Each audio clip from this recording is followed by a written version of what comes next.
আপনি জীবনে অসাধারণ হইতে চান, একবারে নাম্বার ওয়ান, একটা বছর আপনি যদি রেগুলার তাহাজ্জুদ পড়েন আর ওই সময় যদি আল্লাহর সাথে ওই জিনিসটা নিয়ে কানেকশন করেন, যেই বিষয় হইতে চান নাম্বার ওয়ান হয়ে যাবেন ইনশাআল্লাহ। রাতের বেলা হচ্ছে নেগেটিভ কোনো জিনিসে যাব না, রাতে ঘুমানোর আগে চিন্তা করবো জীবনে যেটা হইতে চাই সেটা হয়ে গেছে, সকালে ঘুম থেকে উঠে ওইটা করবো। এবং ইসলামের অসাধারণ একটা জিনিস হচ্ছে তাহাজ্জুদের নামাজ। ইসলাম বিজয়ের আগে একটা বছর সাহাবী থেকে শুরু করে অন্য যারা ছিল রেগুলার তাহাজ্জুদ পড়তো। আপনি জীবনে অসাধারণ হইতে চান, একবারে নাম্বার ওয়ান, একটা বছর আপনি যদি রেগুলার তাহাজ্জুদ পড়েন আর ওই সময় যদি আল্লাহর সাথে ওই জিনিসটা নিয়ে কানেকশন করেন, যেই বিষয় হইতে চান নাম্বার ওয়ান হয়ে যাবেন ইনশাআল্লাহ।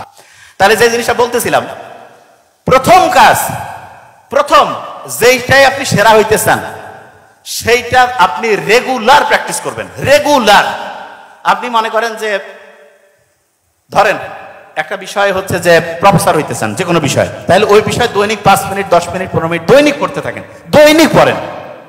এবং পড়ার ক্ষেত্রে আমি একটা ফর্মুলা দিয়ে দিই, একটানা 15-20 মিনিটের বেশি পড়বেন না। আবার বলছি, একটানা 15-20 মিনিটের বেশি না, প্রত্যেক ঘন্টায় 2টা সেশন করেন, 15-20 মিনিট করে পড়েন, 5-10 মিনিট রেস্ট, আবার 15-20 মিনিট পড়েন, 5-10 মিনিট রেস্ট। এই যে 2টা সেশনের মাঝখানে 5 থেকে 7 মিনিটের একটা রিভিশন দেন। তার মানে দুই দিকে যা কিছু পড়লেন মাঝখানে স্যান্ডউইচের মতো রিভিশন দিলেন। রিভিশন দিলে পড়াটা শর্ট টার্ম থেকে লং টার্ম মেমোরিতে রিজার্ভ হবে। এটা রেগুলার করবেন। রাতে ঘুমানোর আগে চিন্তা করবেন যাইটা চাইছেন সেটা হয়ে গেছেন, এবং সারাদিন যা পড়ছেন রিভিশন। কেন? কারণ রাতে খেয়াল আছে একটা অ্যাপ্রোপ্রিয়েট প্রিপোজিশন বলছিলাম, এট, এতে কোন ওয়েভ, পিতে কোন ওয়েভ। দেখছেন ব্রেন কিভাবে কাজ করে? ওই আলফা থিটা ওয়েভ ঘুমানোর আগে অ্যাক্টিভ হয়ে যায়, ওই সময় সাবকনসিয়াস মাইন্ড। আর ওই সময় আপনি কি করেন? মোবাইলটা নিয়ে সারা দিনের খবর, কে কার সাথে মারামারি, ধ্বংস। কেন রে বাবা, সারা দুনিয়া যাক, আপনার কাজ আপনি করেন। আমি বেশিরভাগ ক্ষেত্রে নোবেলের কাছ থেকে তথ্যগুলা পাই, ও একটু বেশি টাইম দেয়, আমি বারবার করে আর টাইম দিস নাই, মানে ওকে আমি বারবার বলি একটু দেখে, মানে দেখে বলতে হচ্ছে মোবাইলে দেখা যায় মেসেজ টেসেজ একটু ইয়া করে। আমি বলছি একদমই এটা 1 তারিখ থেকে একদম বাতিল করে দিব, লোক নতুন আরো নিয়োগ দিয়ে বা, কারণ ওগুলা দেখলে নেগেটিভ। বড় বড় খবর আমি দেরিতে জানি। কেন? কারণ আমি কোনো মোবাইল ইয়াতে কিছু না, আমার সাথে কারো যোগাযোগের কোনো বুদ্ধি নেই, যেটা রিয়েল সেটা বলতেছি। জাস্ট আমার যে কাজ, বই পড়া, যেটা জিনিস আমি যেটা করতে চাই সেটা করবো। কেন আমি আন্দাজে টাইম লস করবো? তাইলে আলফা এবং থিটা ঘুমানোর আগে নেগেটিভ সব বাদ।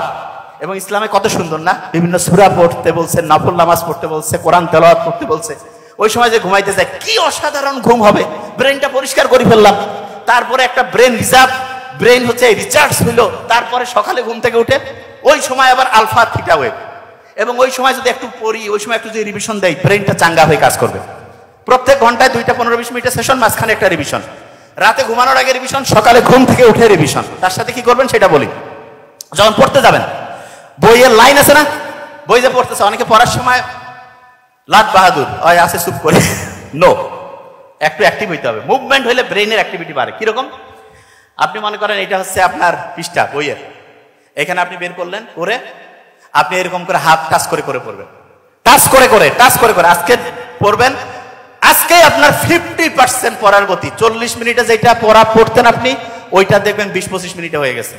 কেন? কারণ যখনই আপনি এরকম করে টাচ করে করে যাবেন, তখনই আপনার ব্রেন কি হবে জানেন? অ্যাক্টিভ হয়ে যাবে, এবং চোখ সাথে সাথে ঘুরাবে, এবং দেখবেন পড়া খুব ফাস্ট হয়ে যাবে। বুঝতে পারছেন আমার কথা? আচ্ছা, এরপরে কি হয়েছে?